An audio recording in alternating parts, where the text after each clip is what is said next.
wir reisen sehr gerne. Ja? Das ist eigentlich irgendwie eine Freizeitbeschäftigung. Und wir reisen, vielleicht viele von uns reisen sehr gerne. Das macht einfach Spaß. Und so nehmen wir auch dann eine Pause von der Arbeit irgendwie. Also vielleicht haben einige von Ihnen auch Erfahrung von Trekking. Trekking ist relativ, also nicht so populär wie die anderen Reisen. Ne? Viele wollen eigentlich einfach also am Strand Zeit verbringen oder sie gehen ja, vielleicht zum Tempel gehen oder andere Reisen sind vielleicht beliebter als Trekking-Touren. Meiner Meinung nach, vielleicht für mich ist das ein neues Thema, aber es könnte auch sein, dass Sie haben schon mehr Male das erlebt. So, wer will damit beginnen? Bitte schon. Trekking. Waren Sie irgendwann, also Trekking, wenn man Trekking sagt, dann es bedeutet zu Fuß wandern. Natürlich in der Natur, aber es gibt Abenteuer automatisch damit verbunden. So, dafür braucht man natürlich also richtig ja, extra Bemühungen muss man geben. Anuradha ist da. Bitte schon, Anuradha, du kannst ein paar damit beginnen. Guten Tag, Dada. Guten Tag. Heutiges Thema ist Trekking Touren bringt den Trend. Trekking liegt heute vor dem Trend, das macht viel Spaß. Trekking bedeutet eine lange und schwierige Reise zu unternehmen, insbesondere zu Fuß. Trekking beinhaltet oft Reisen über Bergregionen und Wälder. Während des Trainings benötigen wir einen Wanderrucksack mit wettergerechter Kleidung, Jacken, Socken und Schuhe. Wir brauchen auch Navigation, Werkzeuge wie Karten und Kompass. Und erste Hilfe ist sehr wichtig. Wir werden auch ein Messer und Multitool und natürlich viel Wasser und Essen. In Indien gibt es mehrere Trekking-Orte, zum Beispiel Kauri Pass, Kedarkantha, Dayara, Bugyal und Brahmatai Trek in Uttarakhand. Eine große Auswahl in Trekking-Packages in India mit spannenden Angebot steht zur Verfügung. Das ist alles von mir. Sehr schon, wunderbar. Also das heißt Vorbereitung. Ohne Vorbereitung kann man das nicht einfach unternehmen. Und das ist wirklich sehr interessant, dass man, also richtigerweise, man weiß schon Bescheid, dass ich nehme etwas anders. Dafür, also zum Beispiel richtige Schuhe muss man tragen oder Erste Hilfe. Erste Hilfe bedeutet selbst, dass es gibt auch Gefahr schon da. So, viel Wasser und andere dann Gegenstände, die man nehmen muss. Das könnte man also unterwegs brauchen. Sehr schon, wunderbar. Und wie Sie gesagt haben, es gibt ja einige Orte schon bekannt dafür. Und Trekking ist mit Bergen auch dann verbunden. Also Spaß oder Abenteuer. Man kann einfach dann richtig assoziieren. Ja, next. Arbaj ist dran. Bitte schon, Arbaj. Hallo, alle zusammen. Heute express in über das Thema Ice Riding und Freestyle Trekking und Übung. Das ist das Thema sehr interessant und aktuell. Heutzutage sind Reisen und Ausflug Trend geworden. Wir sehen viele Leute, die auf den Bergen steigen. West Express ist meine persönliche Erfahrung. Ich wohne in Jaipur und ich liebe gerne Reisen und etwas Besonderes zu machen. Manchmal gehe ich zu nahe dort, aber ich viel Spaß. Dort können wir viele alternative Dinge sehen. Wenn ich viel Geld wäre, dann gehe ich auf den Bergen. Jetzt ist die Situation in meinem Heimat. einem Heimat. Da gibt es viele Leute, die in jeden Monat für Trekking gehen. Zum Beispiel viele Leute gehen nach Vaishno-Devi, Kedarnath, Ajmer und so weiter. Indien ist ein großes Land, hier wohnen viele Religion-Leute. Deshalb ist die Trekking und Reisen bekannt. Das ist die Vorteile. Vorteile sind Trekking und Üben ist gut für Gesundheit. Wir sollten nicht sehen, es gibt viele Möglichkeiten, wir können auch neue Leute und diese Möglichkeiten besuchen. Aber es gibt viele Nachteile auch. Nachteile sind, Trekking ist nur für junge Leute, nicht für Alte und für Kinder, weil es sehr gefährlich auch ist. Wenn die Kinder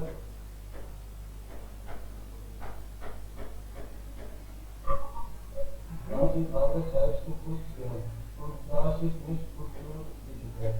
Meinung nach jeder sollte jedes Jahr für Trekking gehen, weil das gut für uns ist. Und das ist alles für mich. Danke für Ihre Aufmerksamkeit. Sehr schön, wunderbar. Also das heißt, wenn Sie noch einige Menschen unterwegs treffen, diese Menschen sind auch wie Sie. Also, sie nehmen auch gerne dann, sie unternehmen gerne solche Reisen. Sie denken auch anders. Und solche Menschen wie Sie kennenlernen ist wirklich schon. Und so genießen wir dann mit. Ja, Aishwarya und dann Sanjay. Hallo, Hallo. guten Tag. Ich liebe die Trek und Reisen. Einer der größten Vorteile der Trekking ist, dass die körperliche Gesundheit enorm verbessert. Wenn man mehrere Stunden auf dem Weg verbringt, Felsbrocken herumklettert und Hügel aufsteigt, trainiert man den ganzen Körper und verbessert seine Kraft. Es ist auch reduziert Stress. Eine Wanderung oder ein Aktivurlaub in der Natur ist ein idealer Weg, um den Geist von Stress und Sorgen zu Hause zu befreien.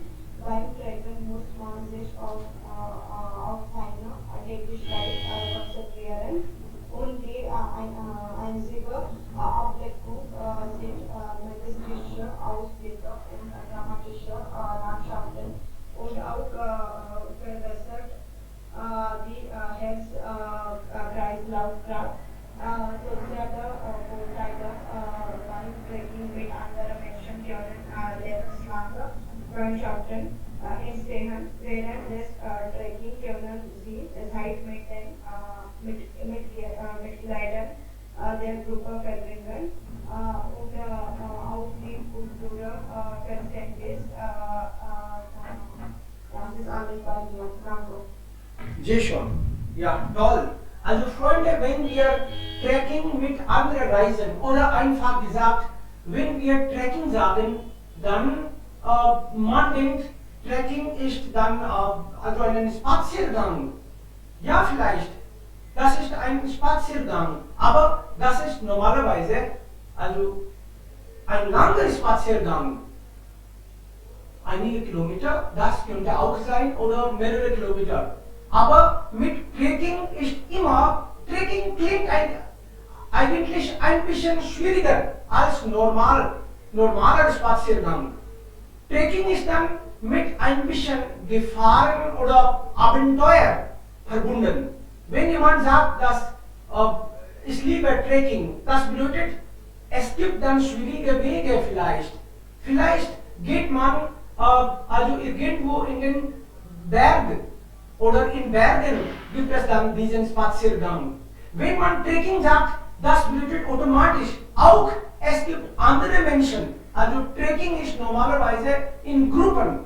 Natürlich kann man auch allein, aber normalerweise, also diese Trekking-Touren bedeutet, es gibt eine Gruppe, vielleicht das, also die Gruppe kann klein oder groß sein, aber dann gibt es immer eine Gruppe, meistens. Dann gibt es auch immer, also Rucksack, weil also der Spaziergang relativ also länger ist und das kann also stundenlang oder viele Stunden dauern und deshalb braucht man unterwegs etwas. Deshalb gibt es immer also Rucksack dabei und das ist ein bisschen schwieriger und es gibt bestimmte Vorbereitungen. Die Menschen wissen schon, dass sie etwas besonders machen und da abenteuerlich ist. So, man kann diese Weise mit also Trekking und normales Spaziergang oder Wandern ein bisschen also unterschiedlich sehen. Wandern und Trekking. Also vielleicht ein bisschen schwierig oder ja normal. So könnten wir auch dann das verstehen. Sanjay, bitte schon, du bist dran. Okay. Hören Sie hören? Ja, gut. Wir hören dich wunderbar. Okay. Hallo, guten Tag alle zusammen. Heute spreche ich über Reisen in Freizeit. Trekking. Wenn wir Freizeit haben, können wir eine Reise planen. Viele Arten von Reise wie Dschungelreise und Wandern und Bergreise und Seereise. Aber jetzt sind Trekking-Tour im Trend. Menschen sollten für eine Trekking-Tour in die Berge und in den Dschungel gehen. Jetzt spreche ich meine Erfahrung von Reise. Vor ein Jahr gehe ich auf eine Reise in Salor, Barmer und Shillong. Ich ging mit meinem Bruder und meiner Freundin. Erste Nacht haben wir unser Gepäck gepackt und am frühen Morgen ging ich mit dem Auto. Wir erreichten bei Barto. Wir sahen Shivana Fort und Trekking Sapanki Pahadiya Bergeri. In Sirohi reisen wir zum Nakide und Gurushikar Berg. Wenn wir Freizeit haben, sollten wir eine Reise machen. Für eine Reise sollten wir unsere nötigen Sachen mitnehmen. Reise ist der wichtigste Moment für unser Leben, weil dann wir völlig frei von Sorgen sind. Unser Geist wird glücklich.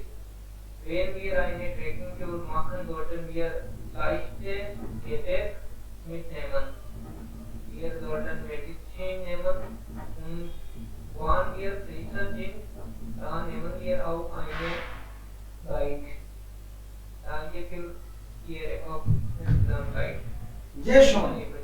Ja, vielen lieben Dank also für den Tipp, dass wir sollten also leisten, da wir also einen langen Spaziergang machen müssen, dann sollten wir nicht viel mitnehmen. Nur wichtigste Gegenstände, Wasser oder sowas. Ja, sehr gut. Und ehrlich gesagt, ich habe noch nie also solche Reise gemacht. Obwohl ich zweimal von meinen Freunden eingeladen wurde, aber jetzt interessiere ich mich, ja, in Jaipur haben wir auch eigentlich Trekking-Touren. So mache ich vielleicht mit meinen Freunden oder vielleicht mit German Speakers Club können wir auch solche Reise unternehmen. Ja, next. Bitte schon. Ja, kann ich? Ja, gerne. Ja, jede Person hat Freizeit und in dieser Freizeit möchte sie etwas Gutes tun, der ihr Spaß gemacht und Zeit richtig verbracht. Viele Personen denken über Trekking und andere Teil der Reise. In Reisen kann man nicht nur Spaß, sondern auch eine Erfahrung haben mit neuen neuen Menschen zu treffen, neue Kultur kennenlernen und so weiter. Trekking ist ein sehr interessant Teil des Reises, wo man sich körperlich bewegt und auch Abenteuer macht. In Reisen nicht nur wir die Berge, die Baumen und die Natur sehen und kennenlernen, sondern wir verstehen, wie wichtig Klima und Umwelt für uns. Viele Personen machen Trekkingreise nicht nur zum Weg, sondern auch über Schloss. Zum Beispiel in Indien, Maharashtra und Rajasthan sind sehr bekannt für Schloss. Und dann sehen Sie auch, dass wie viel die Jodisch in der Vergangenheit haben nachgedacht, sodass sie mit gegen Feinde kämpfen und ihre Bevölkerung sicherstellen. Und wir sehen auch die tolle Architektur von den Menschen in unserem Land, die sie in der Vergangenheit erschöpft. Und nach dies, wir können eine gute Erfahrung mit Freunden haben und körperlich uns auch gesund bleiben. Und für Trekking ist der Monsun sehr tolle Zeit, wo Wetter ist sehr schön und manchmal wir auch Regen erfahren. Und heutzutage in Trekkingorte oder Bergeregion vorbereiten die lokalen Menschen nicht nur Tee, sondern auch etwas lokaler Essen und die auch hier genießen können. Danke für Ihre Aufmerksamkeit. Es ist alles bei mir. Danke. Sehr schön. Also das heißt, wenn man etwas erleben will, dann muss man eigentlich aus dem Haus die Erfahrung und, also besser gesagt, die schöne Erfahrung, also sammelt man nur, wenn man eigentlich etwas unternimmt. Es ist zum Beispiel Trekking, ist nicht für faule Menschen. Dafür muss man was tun und ein bisschen Großartiges. So, dann zum Beispiel, wie Sie gesagt haben, also man sollte gerne reisen, egal Trekking-Tours oder vielleicht Geschichte oder vielleicht, also das könnte nach der Interesse sein, aber man sollte etwas machen und nicht nur die Zeit zu Hause verbringen. Zu Hause ist auch manchmal okay, aber wenn Sie jung sind, dann sollten Sie auch das zeigen, dass Sie leben. Ja, klar. Richtig. Nächste Person bitte. Haben Sie vielleicht sowas irgendwann erlebt oder einfach haben Sie vor? Oder Ihre Freunde, Sie haben vielleicht viel davon erzählt. Das macht uns eigentlich neugierig, dass ja, einige Freunde unter uns sind eigentlich immer mit sowas beschäftigt. Und wir sehen ihre Fotos, oh mein Gott, heute ist er da und gestern waren auch irgendwo. Dann soll ich auch manchmal sowas unternehmen. Aber wann? Wir haben keine Zeit. Aber das ist Leben lang so. Wir müssen eigentlich das auch richtig gestalten. Die Zeit ist gleich und demokratisch für alle. Alle haben gleiche Zeit. Aber einige machen auch daraus viel und andere, sie arbeiten und arbeiten und arbeiten und dann, ja, immer also beklagen, dass nein, ich kann nicht, also ich habe nicht viel Zeit oder Geld eigentlich, dafür braucht man nicht so viel Geld und Zeit, aber die Zeitbewältigung oder richtig organisieren. Oder? Freunde, alles müssen Sie nicht hier teilen, aber trotzdem, Erfahrung haben Sie bestimmt irgendwann. Wir haben Shruti auch heute neu. Herzlich willkommen, Shruti. Und Rasmi ist auch noch da. Bitte schön, Rasmi, Shruti. Vilika ist auch da. Bitte. Guten Tag alle, heute sprechen wir über diesen neuen Reisetrend namens Trekking. Ich denke, das Trekking wird berühmt, weil es bietet uns eine enge Verbindung mit der Lokalkultur als die andere Art von Reisen, woran wir Züge oder Bus nehmen und durch den Stadt fahren. Und es ist berühmt wegen Filmen geworden. Wir sehen immer in Filmen, dass die Hauptfigur, wenn er etwas in seinem Leben nicht gut funktioniert, nimmt er seinen Rucksack und geht allein in die Berge. Und es wird sehr berühmt. Deswegen Menschen auch wollen nicht durch die verkehrvolle Stadt gehen, sondern durch den Wald gehen und mit Natur erleben, weil mit der Zeit wird die Natur immer weniger in der Stadt.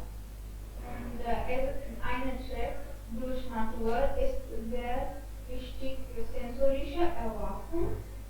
In der Stadt gibt es nicht viele Möglichkeiten zu machen, weil die Stadt ist immer fleißig und der Stadt schläft nicht. Und es gibt nicht noch mehrere Möglichkeiten, zum Beispiel hören. Sensorische Erwachung, zum Beispiel hören. Es gibt zu viel Lärm in der Stadt, es gibt kein Vögel oder Fluss und es gibt auch keine Gefährdung. Wegen der Gefährdung in der Wald hört man auch ganz zu,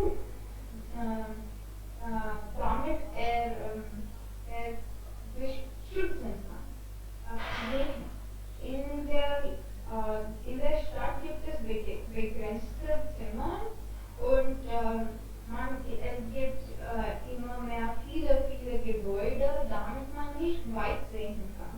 Aber in der Wald kann man sehr weit sehen. Es gibt viel Verschmutzung in der Stadt und deshalb kann man nicht gut lesen. Dort hat man auch Probleme damit, zum Beispiel Asthma und so weiter. Schmecken und anpassen vielleicht nicht so viel. Es gibt auch mehr Oxygen wegen die Bäume und Pflanzen und auch wegen dass die Autos und Verkehr ist nicht anwesend in einem Wald. Es ist mehr Sonnenlicht und unbegrenzte Landschaft. Es hilft unsere mentale Gesundheit anzulegen. Es ist gut für die Gesundheit, beide körperliche und mental, weil man in Ruhe fühlt. Es ist sehr abenteuerlich, deswegen ist es auch sehr popular unter den jungen Personen. Die wissen nicht, was wir erwarten müssen. Ein Chef kann ganz unerwartete Ergebnisse oder Veranstaltungen bringen. Es geht auch an die ältere Nomadenkultur, wir sind erfahren. Auch ich denke, dass während der Pandemie können die Menschen nicht draußen gehen, deshalb wollen sie mehr Zeit bei der Natur verbringen. Es gibt ein paar berühmte Trekkingpunkte in Indien, zum Beispiel Chadar, Guru, Tapovan, Martha Valley, Parvati Pass und so weiter. Aber wir müssen auch ein paar Punkte in Betracht ziehen, zum Beispiel es ist sehr gefährlich. Man muss körperlich gesund sein, manchmal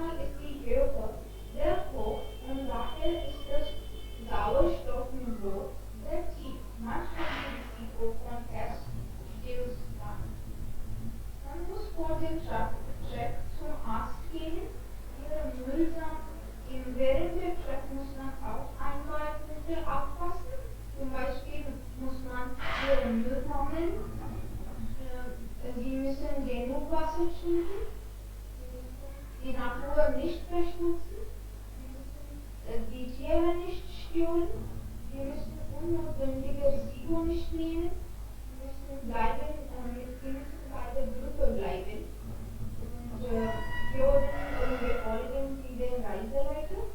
Würden Sie einen Erste-Hilfe-Kasten nehmen Sie das Wetter in Betracht, bevor Sie Ihre Check planen? Handeln Sie in sicherer Orte. Und am Ende genießen Sie die Reise und der Natur. Das ist alles. Sehr schon. Ja, wirklich. Also es gibt einige Sachen, die man im Kopf haben muss. Wenn man auf Trekkingreise ist, das bedeutet automatisch, dass Sie sind nicht in der Stadt. Sie sind eigentlich irgendwo, ganz weit von der Stadt. Und da bekommen Sie nicht alles. In der Stadt können Sie ja einfach vorbeigehen und Wasser holen oder sowas. Aber wenn Sie auf Trekking sind, dann ist vielleicht der Ort ganz gelassen. Also irgendwo weit, sehr weit von der Stadt manchmal. So müssen Sie dann die bestimmte Sachen. Aber normalerweise diese Trekking-Touren werden geleitet.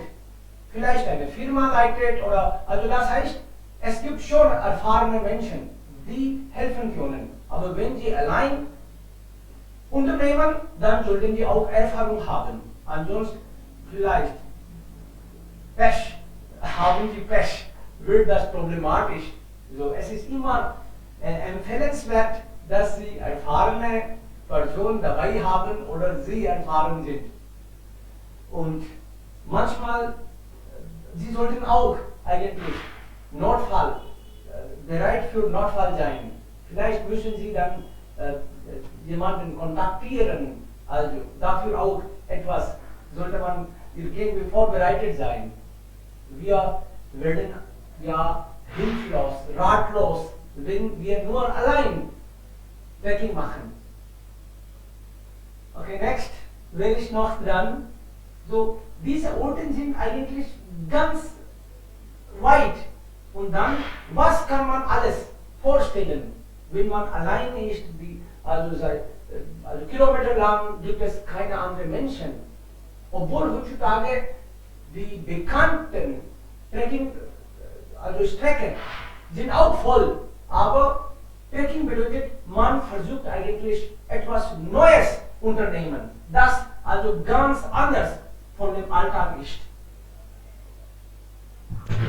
Kann ich etwas weiter sagen? Bitte schon, gerne aber. Was Sie haben einen sehr wichtigen Punkt erwähnt, dass es kann manchmal in einem Notfall verändern, wenn wir ein Abenteuer machen. Die Lösung ist, dass wir ein Dinge machen. Das zuerst, wir müssen nicht überabenteuerlich sein. Wir müssen unsere Grenzen verstehen und gleich verhalten. Und die andere wichtige Punkt ist, wir müssen auch, wir versuchen, eine Person mit uns nehmen, die diese Ort einmal in der Vergangenheit besucht hat und entweder ein bisschen lokale Person kennenlernen, der im Notfall uns helfen, oder über die Umgebung von dieser Ort wissen. Und dann können wir diese Notfall oder ein Problem während Reis oder Trekking vermeiden. Ja. Genau, richtig. Also manchmal sind Sie nicht mehr glücklich, wenn Sie allein so landen. Wer ist noch da? Freunde, ohne Angst sollten Sie was sagen. Shruti, würdest du dich vorstellen, bitte? Vielleicht zum ersten Mal sehe ich bisher in Gruppe. Oder Arbaj hat schon gesprochen. Ja. Hallo. Ja, bitte. Hallo alles, guten Tag. Guten Tag. Ich bin gern, ich kenne nicht sehr gut Deutsch sprechen.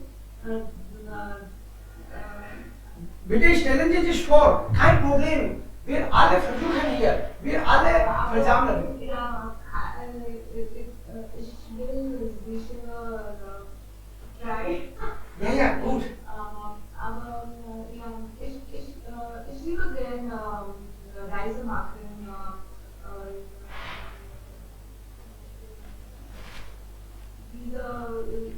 Diese Jahre, ich hatte so Himachal gehen und ich habe viel Spaß. Ich mag Paragliding und viele Berge sehen. Ja, und ich dann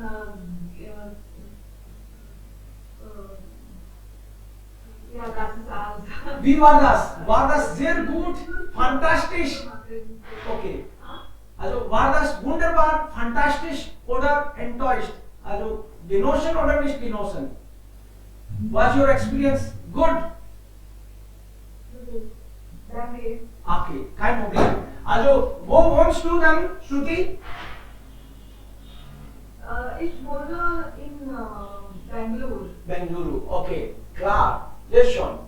Wunderbar. Also wir treffen uns jeden Tag, du kannst jeden Tag mitmachen und dann ein bisschen, ja, immer sich verbessern, ne? Gut, bitte schon, sehr gut. Ja, Freunde, wer ist noch da? Sie sollten einfach diese Chance nehmen. Es gibt vielleicht bestimmte Workshops oder bestimmte Vorbereitungen, die man unternehmen muss. Hier in Jaipur habe ich gehört, gibt es Trekking. Also ich muss einmal unternehmen und dann würde ich vielleicht besser darüber sprechen. Jetzt kann ich nur einige. Wenn Sie neu sind, dann können Sie alles nicht vorstellen. Sie denken, ich habe schon Wasser genommen und dann, wenn Sie einmal da sind oder unterwegs, Sie treffen Menschen und dann denken, oh mein Gott, das alles habe ich nicht bei mir. Und dann könnten Sie Probleme haben. Oder Sie müssen da vielleicht ja, kaufen und dann wird dann ein bisschen ja, teuer manchmal. Ist das auch verfügbar, aber dann ist das ja, sehr, sehr teuer. Noch jemand? Alle haben schon gesprochen. Das heißt schon Trekking, Touren im Train. Also wir haben vielleicht noch nicht erlebt. Viele von uns haben nicht vielleicht erlebt. Und deshalb haben wir auch nicht viel zu sagen. Aber was man nicht erlernt hat, kann man erwandern. Also einfach sollte man versuchen. Manchmal Glück im Unglück. Wir denken, das wäre problematisch, aber wenn Sie einmal da sind, dann fühlen Sie so gut, dass Sie würden immer wieder das machen. Ich habe gehört, die Menschen, die also Trekking unternommen haben, wollen immer wieder, noch und noch. Also manche wollen sogar jedes Jahr. Ein Freund von mir und auch mein Sisasi, also ich habe von ihm gehört, er geht jedes Jahr nach Vaishno Devi und jetzt kann ich das eigentlich, diese Reise mit Trekking verbinden, assoziieren. Warum geht man jedes Jahr dorthin? Das bedeutet eigentlich automatisch, also es gibt Abenteuer, also nicht nur das Wetter oder religiöse Gründe, aber es gibt Abenteuer. Und wenn wir jung sind, dann wir wollen eigentlich sowas Großartiges, also was anderes erleben. Und deshalb ist er da vielleicht. Also Spaß gibt es da, aber dann auch, es gibt andere Gründe, die uns anziehen, immer wieder. Reisen macht, also durchs Reisen macht man, also wird man klug. Es ist ja immer gut. Die Reisen und Lernen ist dann automatisch verbunden. Wer reist, lernt auch viel unterwegs. Haben wir alle schon gesprochen, Freunde? Gut dann. Morgen nehmen wir auch was Neues. Ragini, hast du auch Erfahrung mit Trekking oder das ist ein neues, fremdes Thema für dich? Warst du irgendwann so anders unterwegs? Wir alle machen eigentlich Urlaub, aber normalerweise wollen wir oder suchen wir solche Orte, da wir, also das sollte nicht anstrengend sein, man sollte sich wohlfühlen, weil wir jeden Tag arbeiten und dann haben wir eine Pause und diese Pause wollen wir mit Luxus vielleicht. Wir wollen uns entspannen, aber Trekking kann man auch sich entspannen, aber dann es gibt Mühe, es gibt Abenteuer, also meistens lieben das nicht. Und normalerweise, wenn wir eine Reise unternehmen wollen, dann sind wir auch mit anderen Menschen zusammen. Und Trekking können nicht alle. Das ist auch vielleicht der Grund. In der Gruppe, wenn 4 Personen sind, vielleicht 2 sind für Trekking und 2 sind nicht für Trekking. Dann muss man ja zusammen entscheiden. Also lieber ohne Trekking. Wir wollen irgendwo in einem Hotel vielleicht massieren oder einfach am Strand andere Aktivitäten oder Wasserfälle einfach besuchen will man. Und dann gehen wir auch, also fahren wir mit dem Auto oder mit dem Flugzeug. Aber Trekking bedeutet, da muss man zu Fuß viel gehen. Und im Alltag auch, heutzutage ist das Leben so geworden, dass wir gehen nicht lieber oder wir arbeiten in einem Raum, wo man nicht viel bewegen kann. Einfach von zu Hause arbeiten einige oder im Alltag sowieso gehen nicht im Thema. Und Trekking bedeutet viel gehen. Dann ist das vielleicht auch, wir machen nur ungern und denken nicht sogar daran. Das ist anders und könnte auch dann problematisch. Einige vielleicht halten das für problematisch, einige halten das für Probleme und das wollen sie natürlich nicht, weil nach der Reise müssen sie nochmals weiterarbeiten und wenn sie Probleme haben, vielleicht Unfall und Trekking bedeutet, manche sagen, dass sie laden Unfälle ein. So ist es, Freunde, nicht. Wenn sie richtig vorbereitet sind, wenn sie abenteuerlich vielleicht was unternehmen wollen, dann ist Trekking für sie. Sie sollten vielleicht unternehmen. Vielen lieben Dank, Freunde. Also das war es heute. Wir treffen morgen wieder dann mit einem anderen Thema. Dankeschön. Danke, Grandma. Auf Wiedersehen.